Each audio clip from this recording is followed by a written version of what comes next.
Magandang umaga! Maaga akong nagising guys. Around 6 AM pa lang dito and lumabas muna ako saglit para pumunta sa palengke at bumili ng patatas, sibuyas at itlog. Morning! Morning! Ako ng eggs, patatas at sibuyas. Medyo hindi pa organized yung kitchen ng owner ng bahay na ito ha. Hindi ko lang maayos kasi baka ma-jombag tayo if ever galawin natin yung mga ginagamit niya sa pang-araw-araw.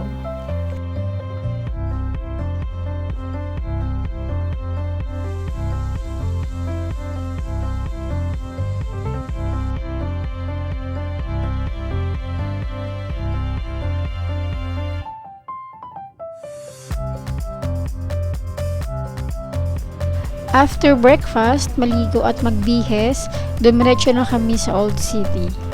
Mga 15 minutes to 20 minutes na lakad lang naman from dun sa ini-stayan namin and good start na yon for our exercise.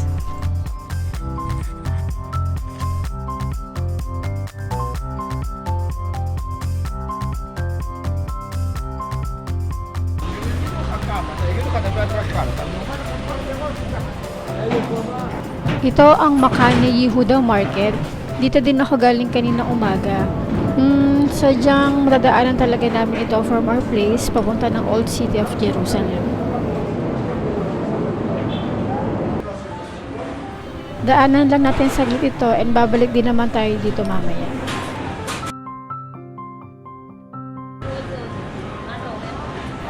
Pansin nyo guys, konti pa lang yung mga tao kahit 9 o'clock na ng umaga dito.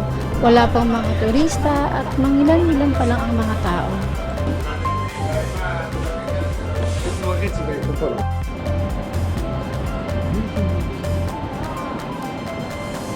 Baka nagtataka kayo kung bakit madaming flags or banderitas na nakasabit ngayon. It's because sa Wednesday, April 26, iyon ay ang kanilang Independence Day.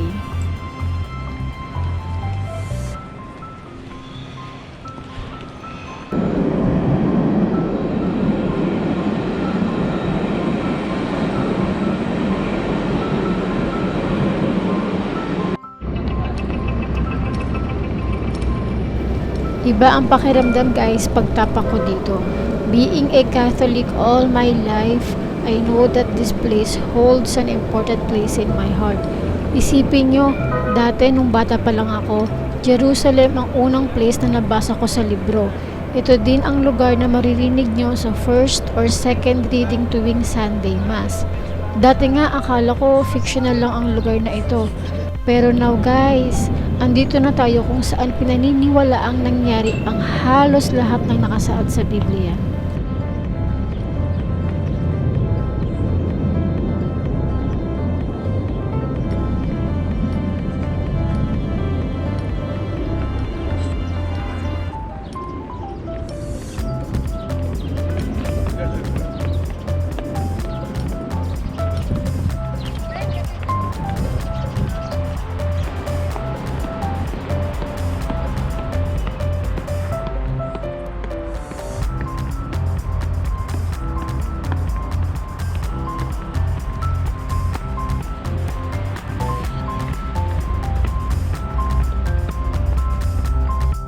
Ang gate na iyan ay tinatawag na Jaffa Gate or Hebron Gate.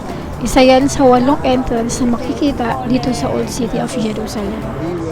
Dito usually nakikita-kita ang mga tourist na nag-a-avail ng Jerusalem walking tour. Dito sila minimit na kanilang tour guide. Nag-range from $39 or 2,223 pesos per person ang morning tour nila na from 8 AM until 11 AM and for the whole day naman na from 8 AM to 3:30 nasa $69 or 3,933 pesos. Really, this is the old city of Jerusalem. Look, this is flashy. Mom, it's not that much vlog. Dito si Jesus nag-i-stay before. Dito siya nagtuturo ng yung mga parable. Di ba pinag-aaralan niya sa school? Parable. Tapos dito rin siya gumagawa ng sa mga miracles. Should I go now? Ito yung Tower of David.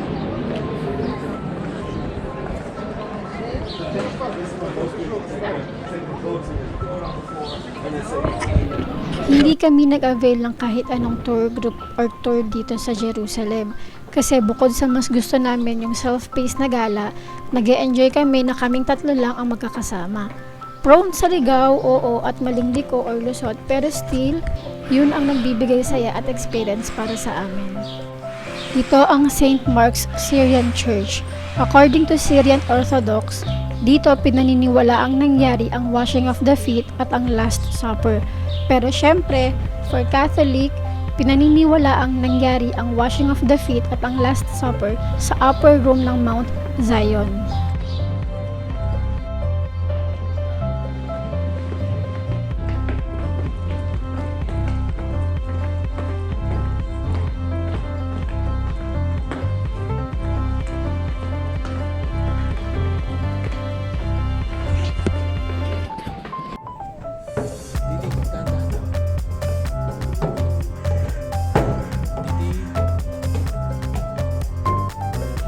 Guys, medyo nakakasilaw yung liwanag dito. Masakit sa mata. Siguro babalikan na lang namin siya tomorrow. So, ito yung itsura niya sa taas.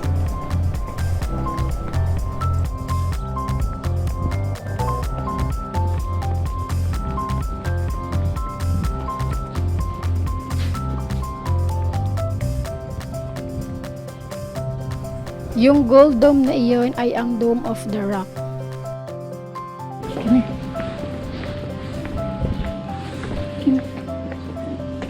Papa, kapit maigi, medyo madudulas yung ano.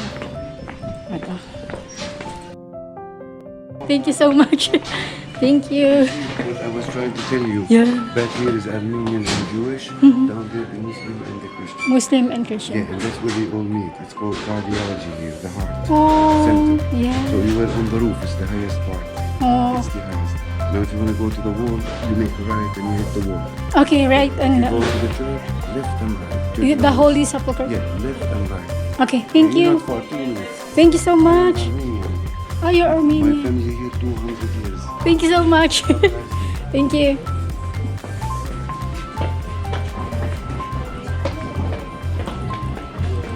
Right daw, di ba? Pag wall, dito, wall. So, wall muna tayo. Ay, I'm sorry.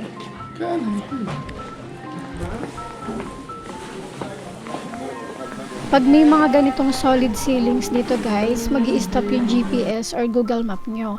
Pero nagana ang Google Map dito sa Old City ha. Mas accurate siya compare sa Waze. May mga signages naman kung saan nyo balak pumunta.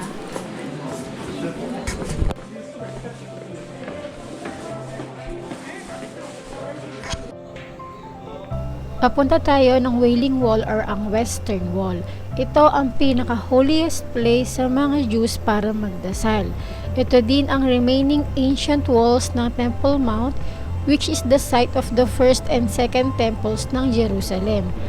Ang dami na din nanakop sa lugar na ito. Andyan ang Romans, Babylonians, Greeks, Persians, early Muslims at marami pang iba.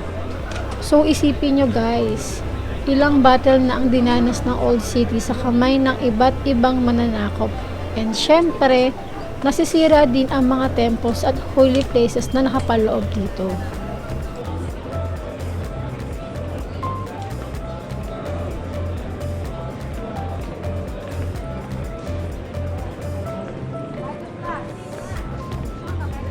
Very heightened ang security dito as in. Dahil sa kabilang side ng Western Wall is andon ang Temple Mount at ang Dome of the Rock, which is mga Muslim naman ang namamahala.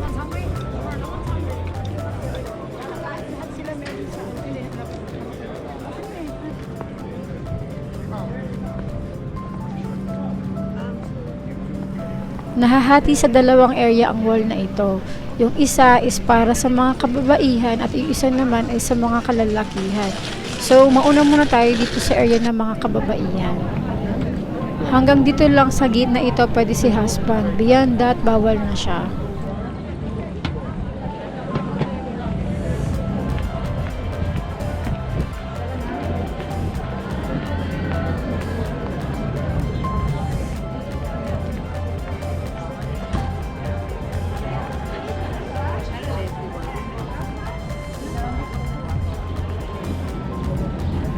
Sa side na iyan is yung for male and dito naman sa area na to is for females.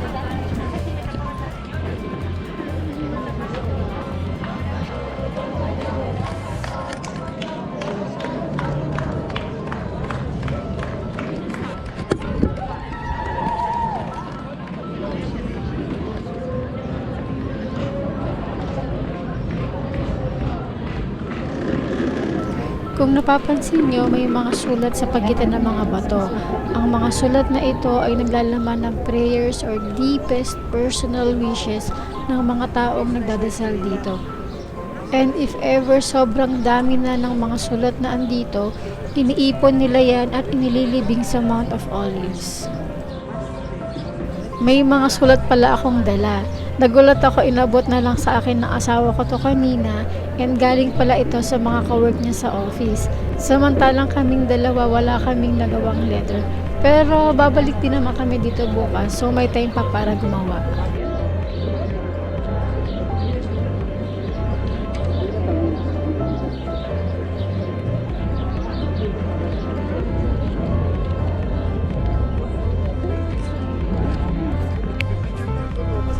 This time naman, yung husband ko naman ang pumunta sa wall.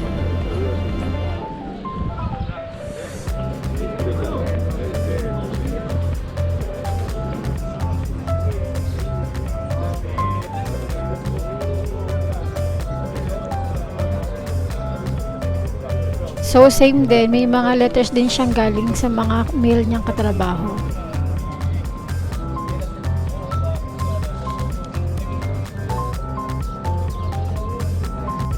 Galing lang po yan sa western wall at naging emotional po siya.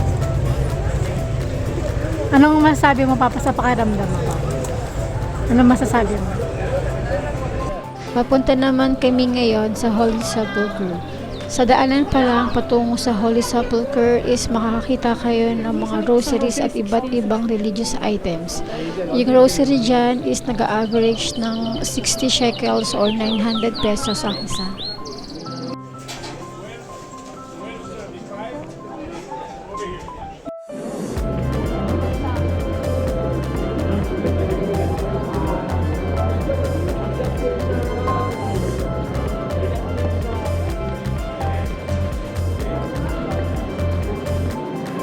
Yung ladder na yan is naging trending sa TikTok. Pinaniniwala ang andyan na yan since 18th century and noong 18th century din napagkasunduan ng 6 na Christian communities nang walang sino ang pwedeng gumalaw ng kahit anong gamit sa loob ng Holy Sepulchre.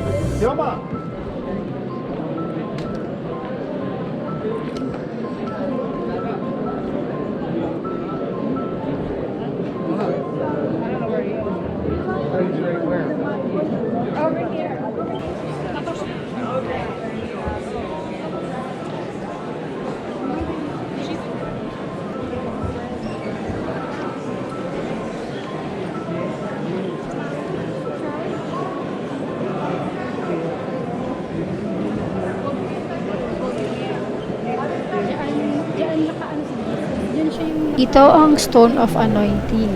Dito, pinaniniwala ang nilagay ang katawan ni Jesus bago siya nilibing. Madaming nagdadasal dito at pinupunasan nila ng olive oil ang stone na ito. May mga tao din na may mga dalang rosaries or items na nilalagay nila sa ibabaw nito para mag-bless.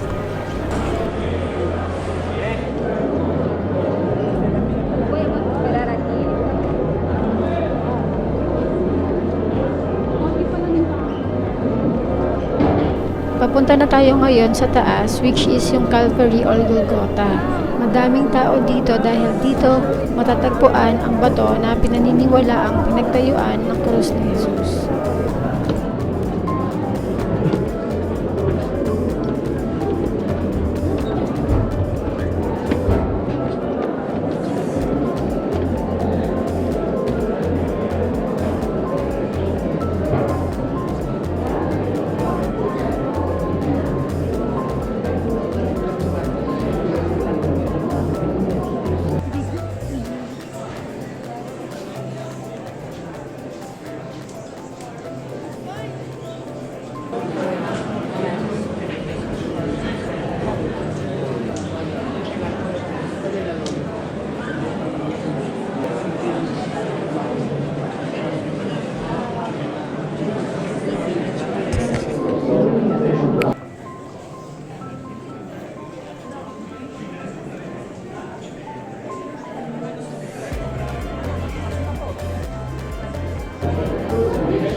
Pwede nyong ipasok yung kamay nyo dyan sa butas na yan para hawakan yung stone and mag-pray.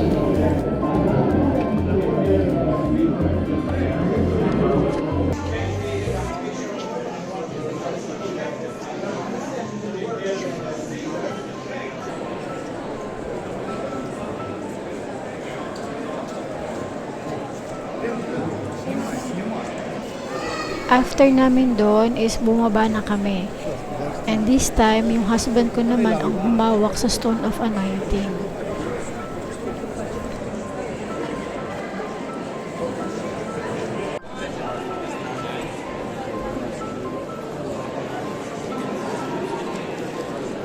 Bago kami umuwi, dinaanan muna namin ang 5th station in which dito pinaniniwala ang humawak si Jesus para hindi siya matumba.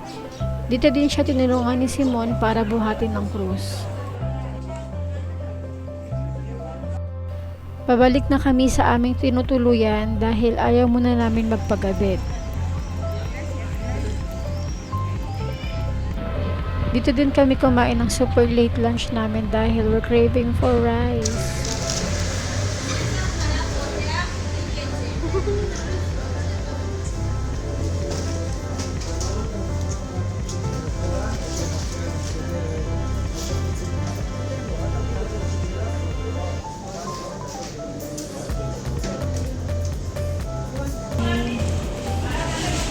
Ate Mani, what do you want?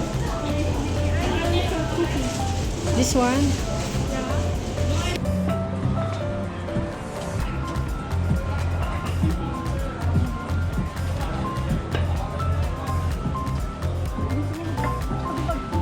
Ito ang Makani Yehuda Market. Maraming produce kayong makikita dito. Mga fruits, vegetables, dried nuts, dried fruits, dried flowers and leaves para sa tea. May tinapay, meats at kung ano-ano pa. May mga Turkish delights din kayo ditong makikita.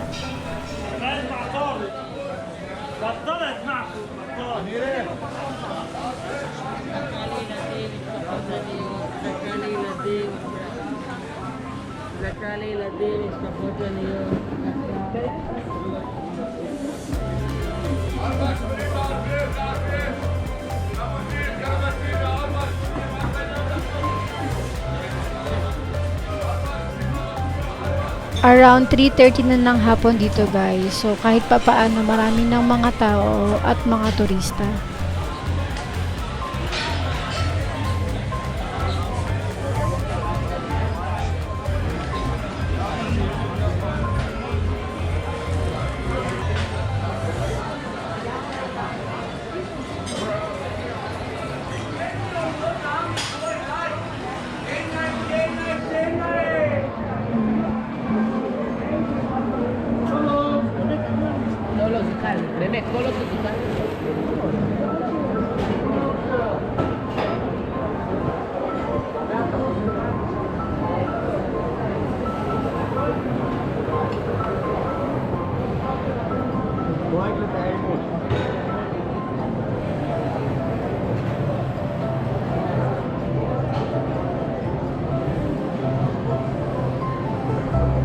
Ito ang halva or halwa. Nagko-consist ito ng tahini, ground sesame paste, and sugar syrup. May mga iba't ibang flavors din ito. May nuts, chocolates, at kung ano-ano pa. Isa ito sa Israeli desserts na can be eaten as it is or pwedeng may kapartner na kape.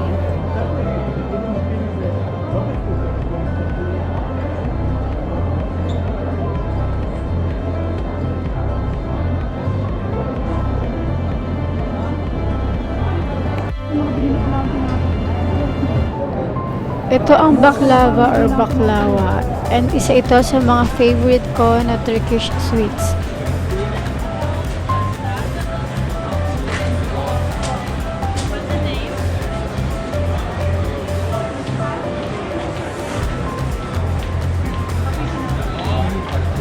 Yung kunafa. Bibili ka. Ito talaga ang pinaka-paborito ko.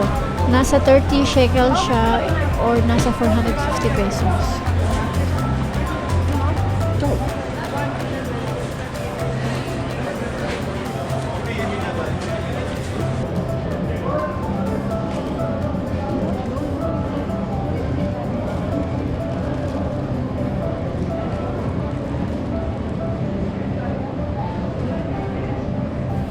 Ang kunafa ay isang dessert na nag-originate sa Middle East.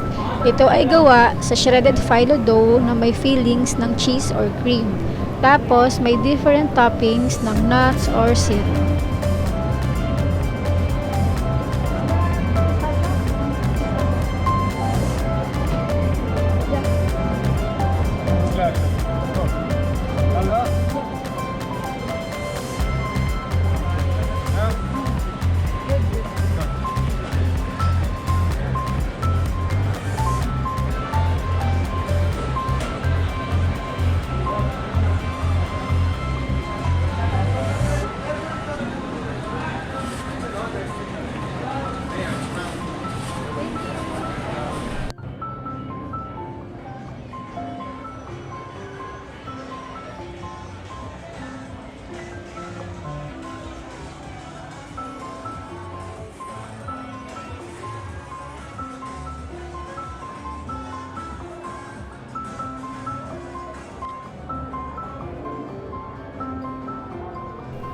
Madami na kaming mga bit-bit guys. Andyan yung tirang food namin kanina sa super late lunch namin. Ang dami kasing servings kaya pina-take out na lang namin. Tapos bumili din kami ng slippers kasi walang slippers doon sa tinutuluyan namin.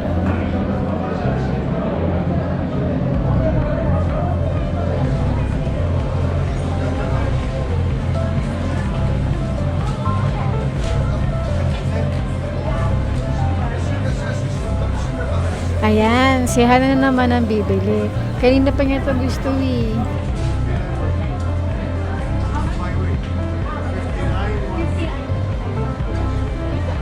Half kilo, good, half kilo.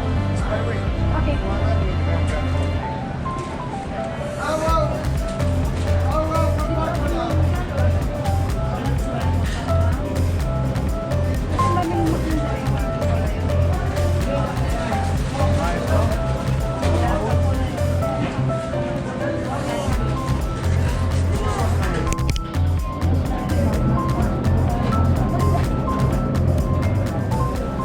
Ang mga gummy candies na ito ay kosher-friendly ingredients, meaning plant-based sila unlike sa mga gummy candies na nabibili natin sa Pinas.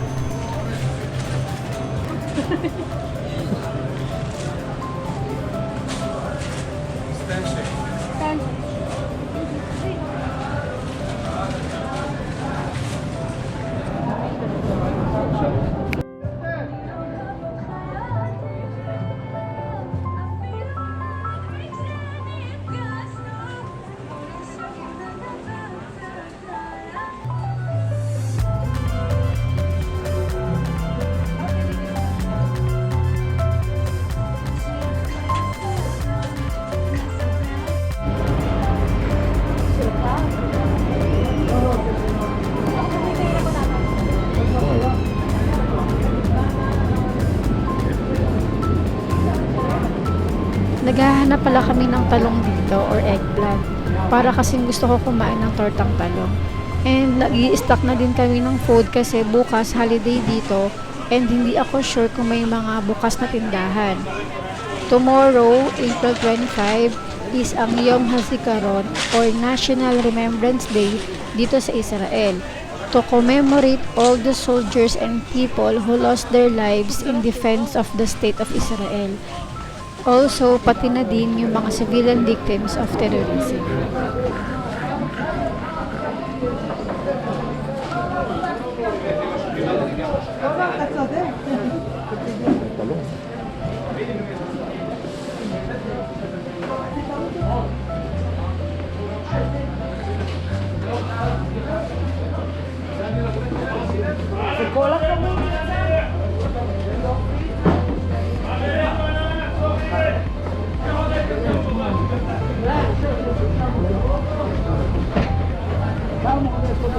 Five shekels ata yung isang talong na yan, pero malaki naman.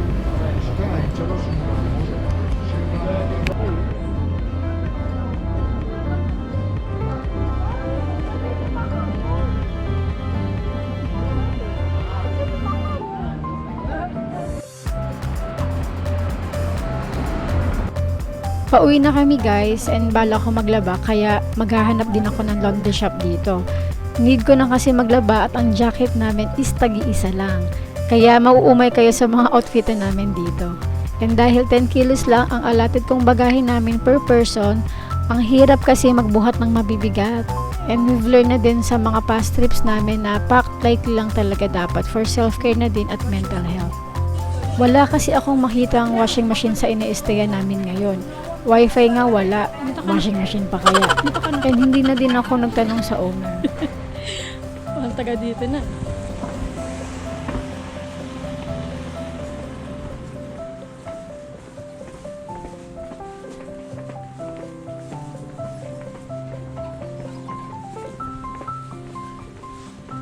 Ito ang aming neighborhood. Ang tahimik, no? Kami nga lang maingay dito, eh.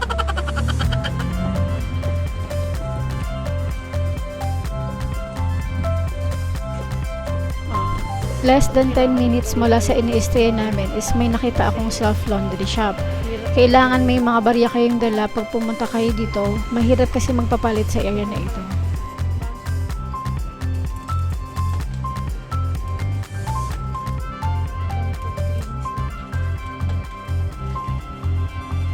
Ako lang pala mag-isa ngayon kasi pinagpahinga ko na yung anak ko at ang husband ko.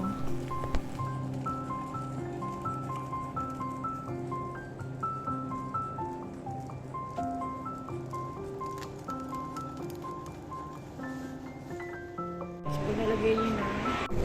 Food dryer na siya. Bali 5 shekels guys for this. For our dinner, kinain namin yung tirang food kanina. And for the dessert, syempre, kunafa.